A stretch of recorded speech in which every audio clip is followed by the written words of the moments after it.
we're going to get into the Rockets exit interview. It's an interesting season for the Rockets in terms of whether you view it as glass half full or glass half empty. Yes, they lost in their ultimate goal of knocking off the Warriors. It was the team that they put out for everyone to hear and see that this is the team that we want to beat. This is the team we built ourselves to beat. They got their chance. And in my opinion, they were 27 threes and a hamstring away from beating them. I think just the hamstring. I think Chris Paul plays, they win. Yeah, I agree. As simple as that. And I think they had, a 9-point lead in Game 6 at halftime. Yeah, or 10-point like at Game 6 and 11 They got point. outscored, I think it was 64-25 in the second half of Game 6. And Went fair enough, you're playing at the Oracle, three. Like you're playing it at the Warriors home stadium. It's one of the Two hardest golden stadiums to play chances, in. though. But when you come back home to Houston, Up 11 at halftime, it's the largest deficit that's been overcome in NBA history in a Game 7 on the road. Yeah. So the Warriors probably shouldn't have let the Warriors come back from that. But at the same time, if Chris Paul plays, they're not. Well, the question is, if Chris Paul plays, do they jack up 27 missed threes in a row? I think he would have got them into something. Just a different look. Something different. And we know how good he was in Game 4 and 5. He single-handed, I don't care what anybody says, he carried Harden. Yeah. Harden had one good game. Just look at his Game 7. Harden had 32 points. Everyone's like, oh, yeah, great, on 29 shots. Yeah. 2 of 13 from 3, 5 turnovers. And when they need Harden, he's not there. He was brilliant in the first half. He was really good. But when they needed someone to stop the bleeding, he wasn't there. And I don't think it's fair to say it's all choking because I think he's fatigued, which is part of D'Antoni's thing. It's what he looked like against the Spurs when they lost to the Spurs. It's this system of isolation. I don't know the stat. I can't 100% remember the stat, but there was a stat where he dribbled the ball like 600 times or something. Yeah. Like, it's just impossible to hit his ridiculous step-back threes when he's that tired. He just doesn't have the legs. And clearly, if you look at his shooting numbers, and outside of Game 1, his shooting numbers are woeful in terms of percentages and everything. So, yeah, Chris Paul's obviously a massive blow. Are you sure it's the system, though, that he's dribbling the crap out of the ball? Or is it more him? Harden? I think it's more him, in all honesty. So you think D'Antoni doesn't want him to do that?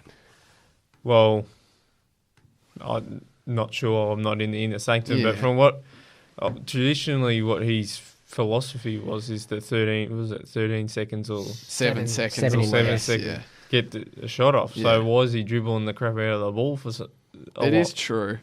That's it is my true. thing. Yeah. At the same time, I don't see D'Antoni saying that's not what he wants him to do.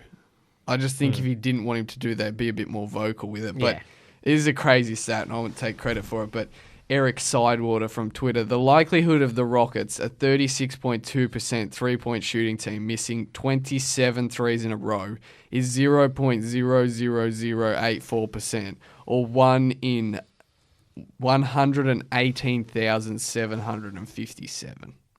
Yeah. In Game 7. You know how many times that they shot under 20% from 3 this season? Probably a handful of times. 1. Yep. There you go. Game 7. Sometimes that's what happens when you rely This on is the maths. the thing. Yeah, they preach the maths, Sometimes. but unfortunately in the biggest game of their franchise for probably nearly 20 years, the maths let them down. Yeah. Well, it was the maths, but it's also they kind of went against their own philosophy. And I heard this on the call, and I talked to you guys about it off air. Was their mantra is threes and layups? Yeah, but they forgot about the layups, and that was the one thing that was working in the first half of both Game 6 and Game 7. Yep. They attacking attacked the paint. How many Capela? It was Harden. It was Eric Gordon was getting to the ring at ease in the first half of both games, and they just stopped in the second half for some reason, and they got Clay into foul trouble I early. honestly think it was tired. It must have been because there's no reason to take 27 threes in a row when you're missing them all. And when you've got the option to get you're able to get past the defenders of the Warriors, and James Harden was getting past Draymond Green. He was getting past Steph when they isolated on him.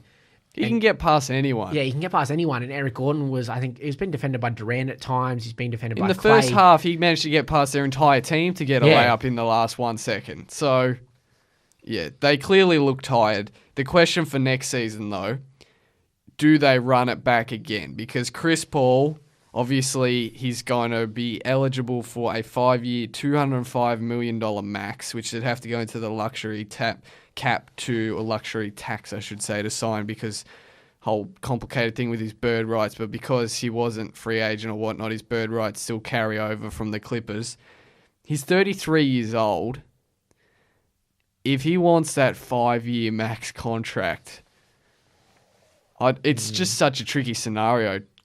I think at this point, the sell that the Rockets will give to Chris Paul is take less. You haven't got long left in your career. He's probably got like 2 years left. You haven't got long, and he is. I think it's been spoken about throughout his career. He's probably the one pure point guard in the league. And he's still, in my opinion, just hasn't got to the finals. He's one of the best point guards in the league. And when pure point guards, we hadn't seen him get to the conference finals before this year, and when he got there, it was so agonising that he went down with an injury because he was playing so well. Yeah, and he should have. If he was there, I still think they win. That's the thing. I'm 100% behind you there, but their sell to Chris Paul will be take less money. We sign Capela again. Yep.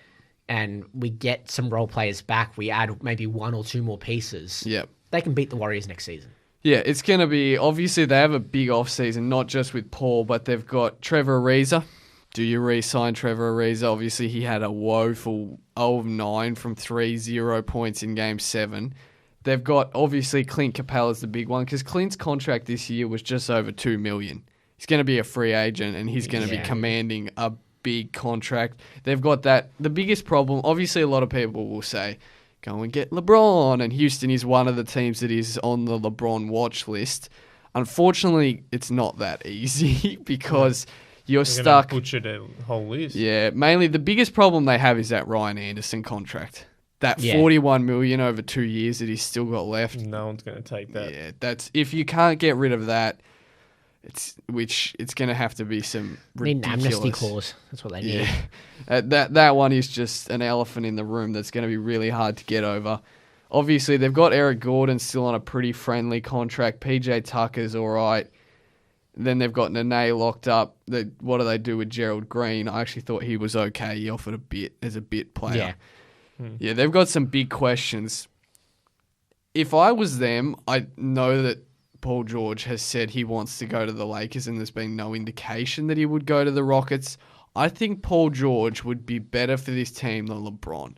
Simply because I think that Paul George can literally slot exactly into that Trevor Ariza role. Yeah. Brilliant defender. He'd be able to defend KD just as like what Trevor Ariza did, and offensively a lot better than Trevor Ariza, which isn't hard when you give them 0 points in Game 7. Yeah.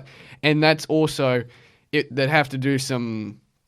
Chris Paul might have to take less. They might have to lose one piece off their bench, but I don't think they have to destroy their whole roster. Whether to get LeBron's it's going to be like $35 million something or other per year. He's demanding the max. It's going to be like...